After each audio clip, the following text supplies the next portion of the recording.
Yo, I'm Fish Crimes. Today, we'll be investigating a market force that can potentially add value to items: mistakes. Before I continue, I strongly recommend you watch Mr. Jacob Rickabaugh's TED Talk, titled Free Market, a Case Study in Team Fortress 2. There's a link in the description below for interested viewers.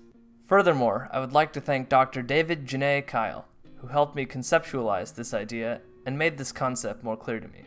In his TED Talk, Mr. Rickabaugh drew similarities and distinctions between TF2's economy and real-world economies.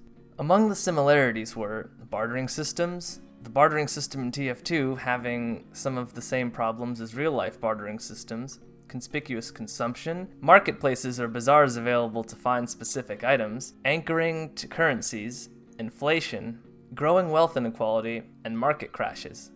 Among these similarities, Mr. Rickabaugh was also quick to draw distinctions that made TF2's economy unique. These distinctions largely are due to the fact that TF2's economy is managed by a private corporation, Valve, instead of a government. For one, Valve has complete control over the economy, and was able to effectively deal with the market crash, the Great Depression.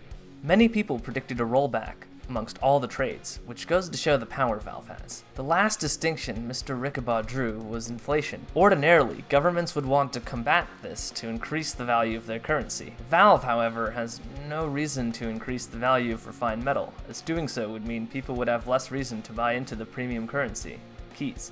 At this point, you may be asking yourself which economic mistake I am referring to. Mr. Rickabaugh already mentioned the Great Depression, which was a mistake that ended up having an effect on most, if not all, first and third generation unusuals that aren't miscs and aren't retired. However, mistakes can also lead to giving items value. This is evident in strange, unique weapon variants. These weapons aren't merely strange, nor are they merely unique, but they retain both qualities. Items with borders like unique weapons that count stats like strange weapons. Strange uniques exist as a bug.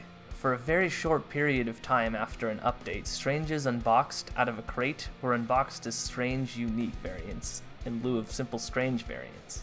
Let us take the strange unique Tomislav to set our example. It was priced at 44 to 47 keys around 3 months ago, and the sellers today are upwards of 90 keys. Even the Australian Tomislav is priced at around 16.5 keys, with sellers at roughly 17. But how does this follow Mr. Rickabaugh's overlaying motif of a video game economy closely mirroring real-world economies? Let's take a look at stamps, the ones that sit in the kitty corner of mail. In his article titled Stamp Errors, Mr. Alex Baranoff wrote, "Stamps with printing errors are largely coveted by collectors, some being valued thousands of times higher than their normal price." The article is linked below in the description for interested readers.